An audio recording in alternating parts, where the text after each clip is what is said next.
estar. Okay? What does estar mean? To be. Okay? Now, remember that in Espanol, we do in fact have two verbs, ser and estar. Okay? They are used for different situations and they cannot be interchanged. Today, we're going to focus exclusively on the verb estar. All right? And we're going to look at three specific things that we use estar for. Okay? Numero uno, okay? We use estar to talk about location. All right? The location of people and things. ¿Dónde está el baño? Where is the bathroom? ¿Dónde está mi libro? Where is my book? ¿Dónde está mi teléfono? Where is my phone? Okay. Cortland is absent. ¿Dónde está Cortland? All right. Now, if you look on page 132, okay, in this case, it gives you a little chart there about the uses of estar to identify location, okay? And there is a certain way to do that, all right? First off, okay, you have a noun, person, place, thing. Okay? Some form of the verb estar, and if you don't remember, okay, estoy, estás, está, estamos, estáis, and están. Okay? I'm sorry. This could also be a pronoun. All right? Then, you need what is called a preposition.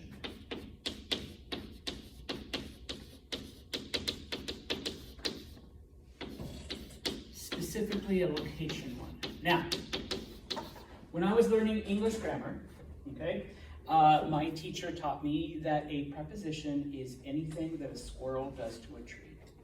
Okay? The squirrel could be near the tree. Near is a preposition. The squirrel could be in the tree. In is a preposition. The squirrel could be by the tree. By is a preposition. The squirrel can run around the tree. Around is a preposition. Okay? And so on and so forth.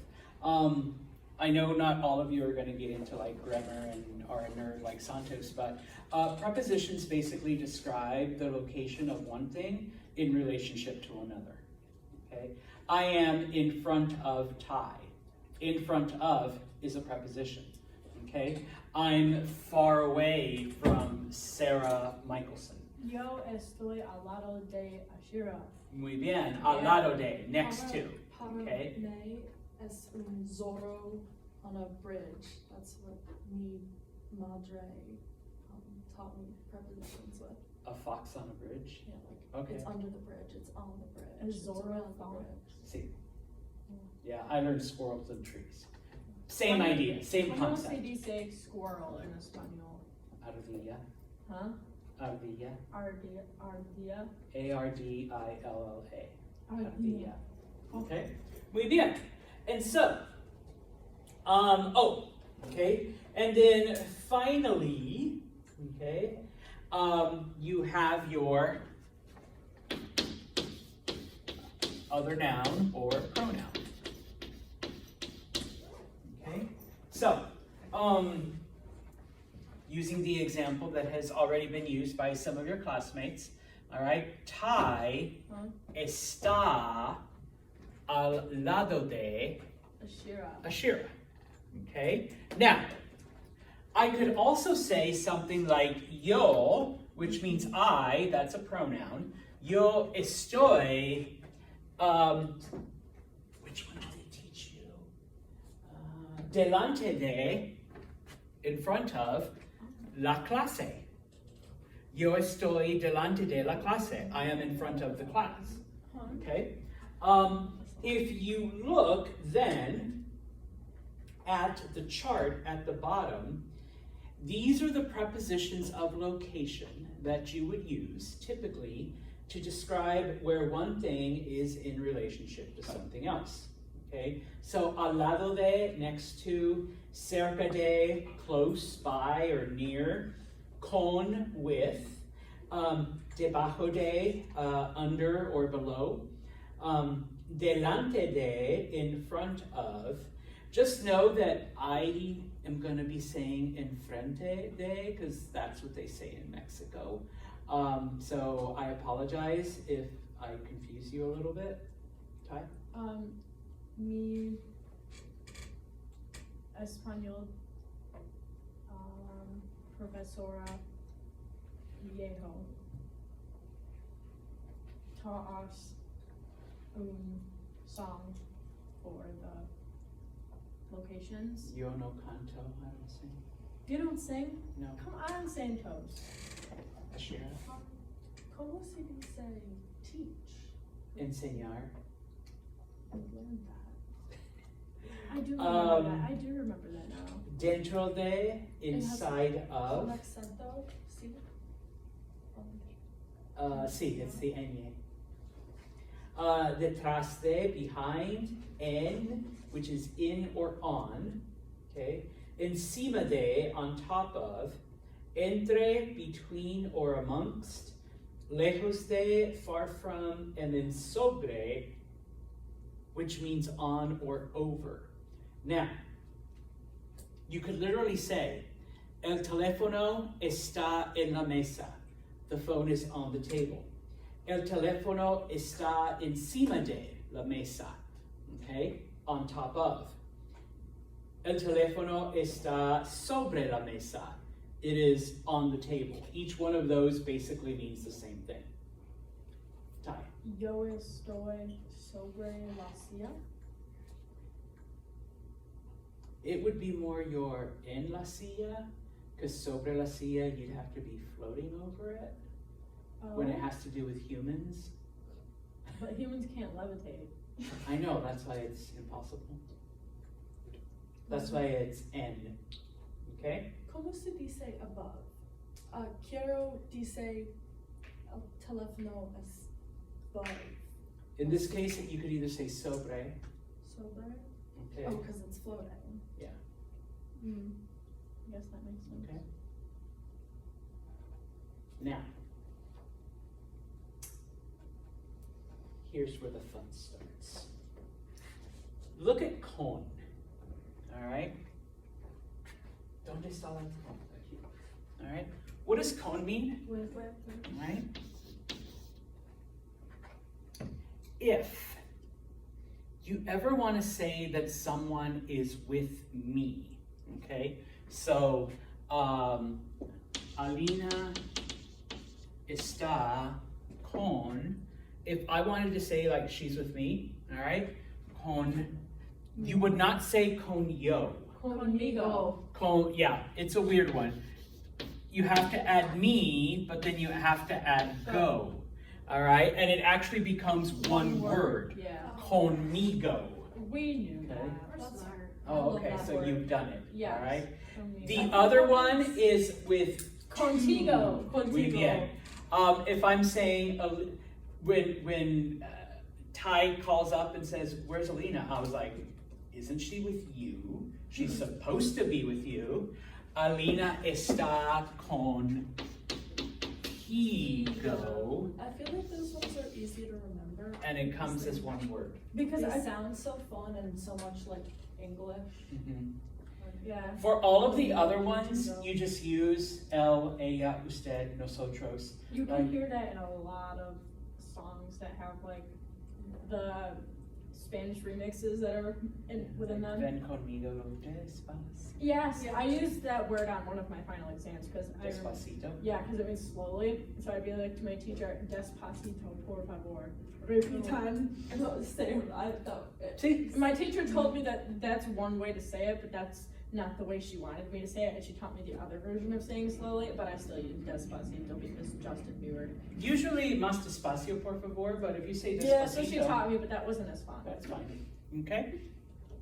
For all of the other ones, like if we were to say, talking about, let's say, Sarah, she's with her, Alina está con ella. Or, Sandra, she's with us. Alina está con nosotros. All right, but it is only the yo and the two that becomes migo and tigo, and then it becomes one word, conmigo, contigo. All right, so Alina está conmigo, she is with me, or Alina está contigo, she is with you. Okay. Preguntas on those. Then one practice that I like to do, all right, is think of where you're from, okay? Tell me where it is in relationship to somewhere else. California está lejos de New York. I need to pull out a map. All right, those of you from the area here, Utica está entre Syracuse y Albany. What did I just say? Utica is between Syracuse and Albany. Okay, so think of where you're from and tell us where it is in relationship to somewhere else. See, Bloomington, debajo de. I guess we're starting. Clinton. You need a verb. Debajo de Clinton. So like you have to dig Oh. to get under Clinton? Yeah, it's a, Or are you talking about looking at a map? looking at a map. I And know a sewer. I figured it out. Okay, Ty. Rome está. Mm-hmm. I feel like this is another one of those things. It's not on top of, but it's not over. It's above. Where's Wait. above? What's above? I want to know what the right Sobre word. could be used as above. Okay. Rome está sobre de Utica. Okay, I guess that could work. Okay. Está cerca de Utica, está cerca de Floyd. Okay. Alina. They would be teachers. No, I have a oh, question about it. Oh, lo siento. Okay, pregunta.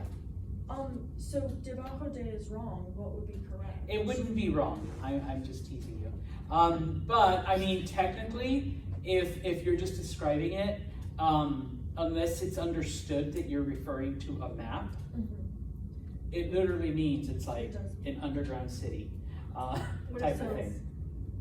But since we understand that we are referring to a map, then sí, está debajo de, and está encima de. Okay? Alina. Mi casa está entre Westmoreland y Rome. Okay, entre Westmoreland y Rome, between Rome and Westmoreland. Okay, Doug, ¿y tú? Whitesboro está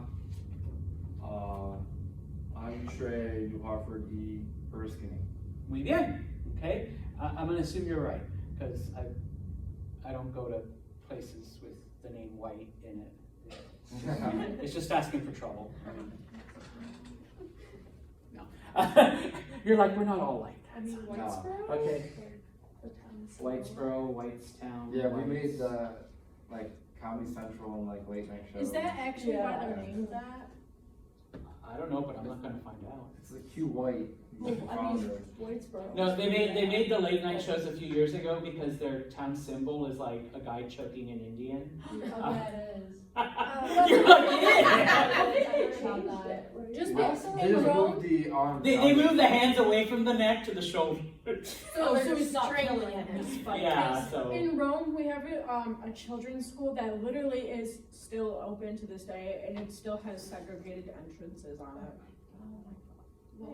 And there's children that it's game Oh. sport. Apparently, like that area, like Whitestown, Whitesboro, stuff like that. I don't know the area super well, but like there's one of the biggest like race divisions in the United States. Like, Actually, one of the biggest ones is between Utica and New Hartford. yeah, that's what I mean. They've done the studies where racial divisions. It's one of New the worst Hartford High ones in the School United as Yeah. after high school Yeah. is one of the most racially segregated. Because you high can be in schools. one area and you have like all this diversity and minority It students goes and from like black, I don't know, brown, like all the other colors, and then 98% no to offense, 1%. suddenly it's like you cross a street and it's like People all like white. Yeah. Yeah, and it's Sarah, basically, Yeah. and the other Sarah. Okay, you're white. It's like, yeah.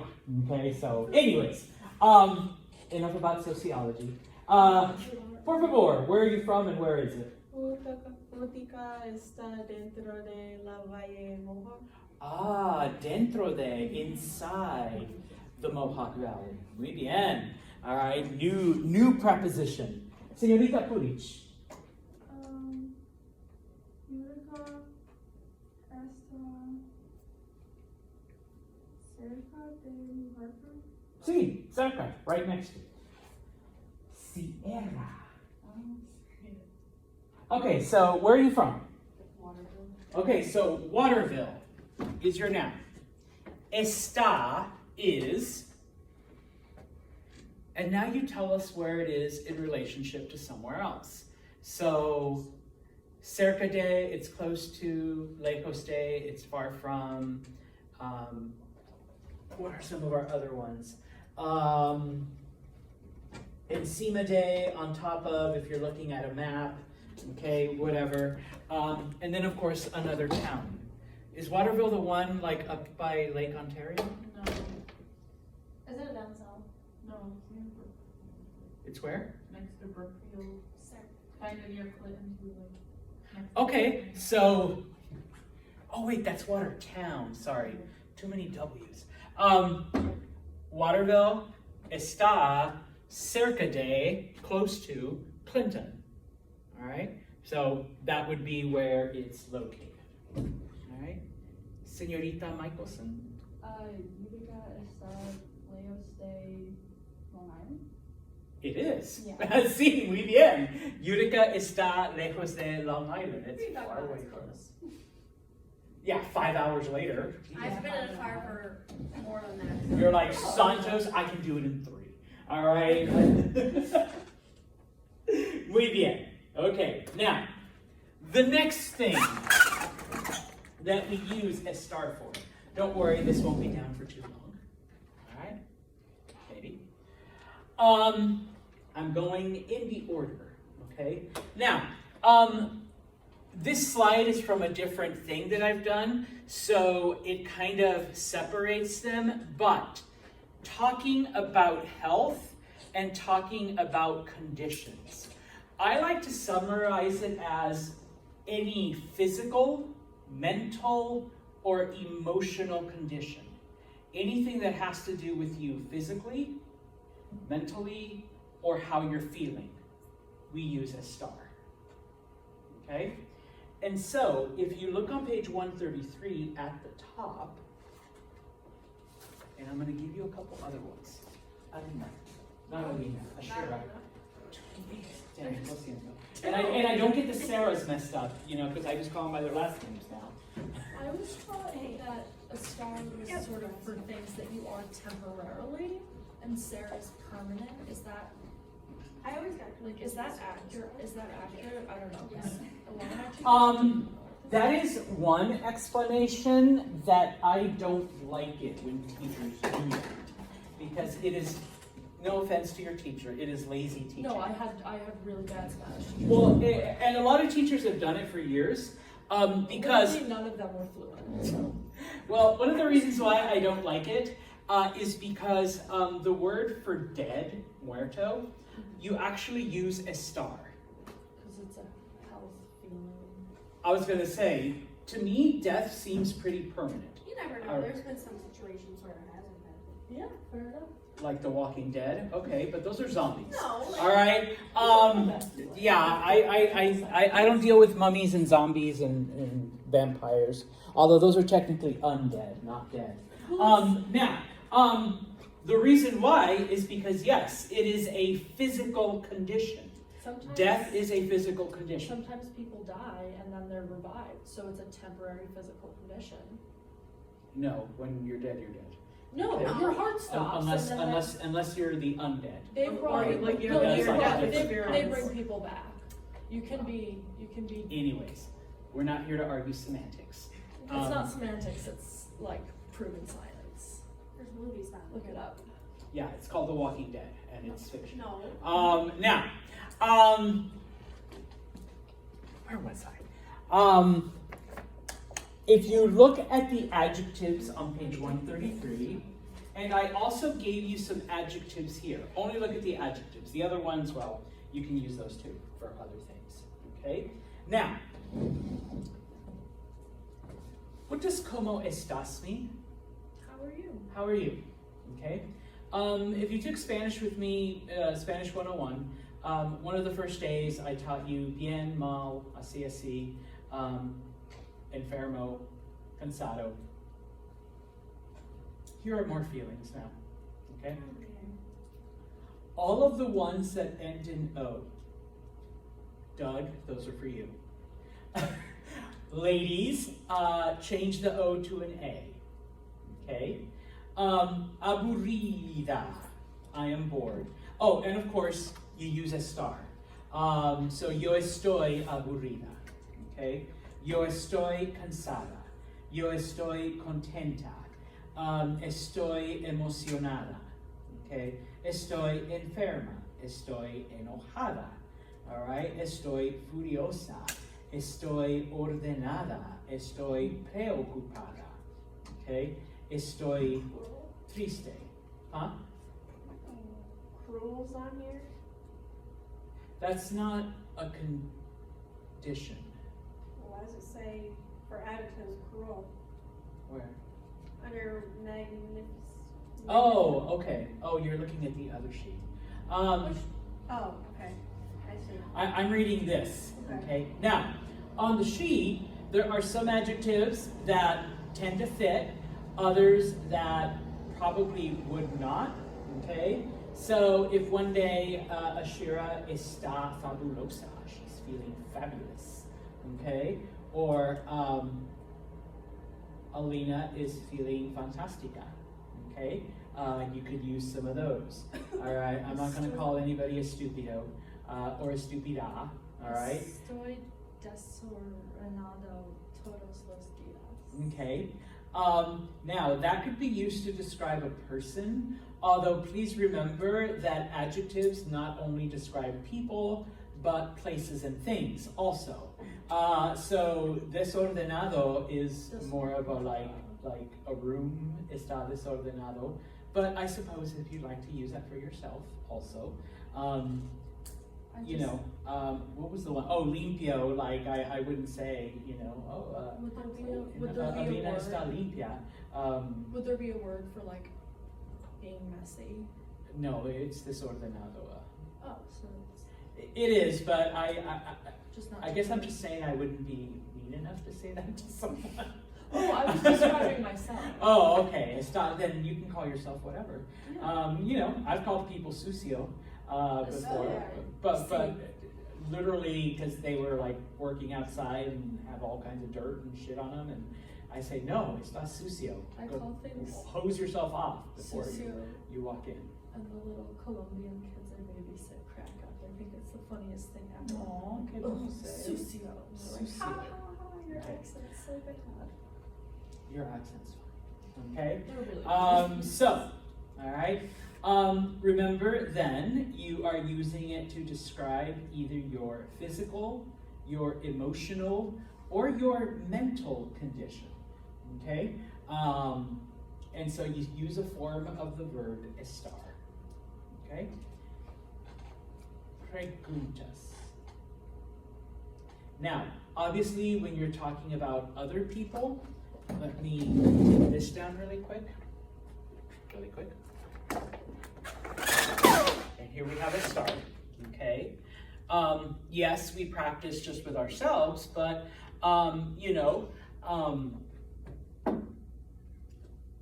Alina and Ashira might say, Señor Santos, estamos aburridas, okay? We are bored, okay? Or, Doug might say, hey, Santos, ellas están, desordenadas, all right? Yeah, all the ladies in the room, man, they are a mess. Están desordenadas. Okay. They're all agreeing, but, Doug said it, not me. Están desordenadas, okay? Or, I see a look of concern on Sierra's face, and I say, Sierra, ¿estás preocupada? Are you worried? Okay, so you can use them, you use all of them, but of course, talk about yourselves, then remember estoy and your gender. So, Señorita Purich, ¿cómo estás hoy? Yo estoy contenta. I was gonna say you're a girl. All right, contenta, muy bien. Okay. Y tú, Sierra, ¿cómo estás? How are you today?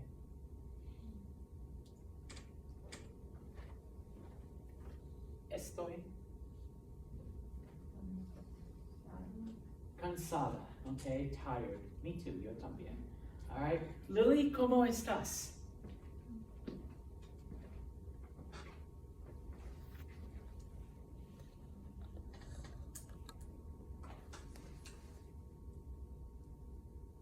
Estoy contenta. Contenta. I'm happy. Content. All right. Excelente. Doug, ¿cómo estás hoy? Estoy muy cansado. Estoy cansado. I am tired. All right. Muy bien. Yo estoy estúpido a veces hoy. See? I'm stupid. Oh, you're so sweet. Okay. Muy bien. Okay. Now, the last thing that we use estar for. Now, I know my slide says there are certain expressions, but we're not going to do those, at least not in this chapter. So we go to the last one. Okay. Actions in progress. It is known as the progressive tense. Okay? Now, we have the progressive in English. Whenever you use the verb to be plus another verb that ends in ing, I am speaking. We are listening. They are eating. Ando for A-R-E, ando for E-R-I. Perfect. So I got paid her to say that. Okay, so, all right. You use a form of the verb estar. So, estoy, estás, está, estamos, estáis. Okay? And then, if it's an AR verb, you drop the AR and you add ando, A-N-D-O. If it's an ER or an IR verb, you add iendo, I-E-N-D-O. And if it helps, you can go I-E-N-D-O, I-E. She just sang that in my ear. She just sang that in my ear. All right, so that's one fun way to remember. Okay? Estoy hablando. Right now, I am speaking. Lily está escuchando. She is listening. Señorita Michelson está escribiendo. She is writing. She really is. Okay. Alina está comiendo. She is eating I wish. something. Go. Doug está bebiendo. He is drinking. Okay? And so on and so forth. It's just water. No se preocupen. Es agua. Okay? Now, Why does it say Oho in the corner? that means look out. We'll get to that in un momento. Okay? Now, when it comes to stem changers, all right, unfortunately, they will still express a stem change, but the stem change is different. Okay? All E's become I's. Okay? Whereas before, most of them became IEs and only decir, pedir, and servir became I's. All of them become I's. Okay? So maybe Señorita Puric is on her phone with her DoorDash app, and I'm like, Sarah, ¿qué estás haciendo? What are you doing? And she's like, estoy pidiendo What does it look like? una pizza. I am ordering a pizza. Okay? Lo siento, estoy pidiendo Taco Bell. All right? I am ordering Taco Bell. Okay? For O's and UE, from O's and the U, okay, it just becomes U. It doesn't become UE. All right? So, I may look over and I say, hey, Alina, what's Ty doing? And she's like, ella está durmiendo. She's sleeping. I wish. Okay? I'm told these seats are pretty comfortable. So, está they're not. durmiendo. Not for left Okay. people. Or, Doug he's got his laptop open, and I'm like, Doug, ¿qué estás haciendo? What are you doing? He's like, estoy jugando Call of Duty. Is that still a game? Is that still a thing? Yeah. Yeah? Okay, gracias. Estoy jugando. All right, I am playing. Okay? Now, the thing that our friend Ty pointed out. Remember that español does not like 3 vowels in a row. Warning. Does not like 3 vowels in a row. So, what does the air mean? To read. To read. Okay? And let's say Lily has a book in front of her, and I say, ¿Qué estás haciendo? What are you doing? She says, oh, estoy leyendo el libro. Okay, so estoy. Remember, you drop that, and you add I-E-N-D-O, and bingo. What? No. Well, unfortunately, we now have 3 vowels in a row. Spanish doesn't like that. Spanish actually hates that. And so, typically, the middle vowel is an I. You change it to a Y. Sorry, it almost looks like an X. So, estoy leyendo. Okay, estoy leyendo. So, anytime you end up with 3 vowels in a row and your middle vowel is an I, which pretty much is the only way it ends up, then you change that I to a Y. When I was little and we were learning our vowels and everyone was like A-E-I-O-U, sometimes Y, it made perfect sense to me because in Spanish I did this. My teachers were like, what the hell are you talking about? And I was like, because the I becomes a Y when you have 3 vowels. And they were just like, okay, go somewhere else. Of course, I couldn't just tell them that I was like teaching them Spanish. I think even as a kindergartner, I knew. But anyways, you change that I to a Y. Okay? Now, preguntas. All right, so I'm going to stop aquí. But el jueves, el Thursday, I actually have quite a few exercises for estar, talking about locations, talking about feelings, and of course, forming the progressive tense. Okay?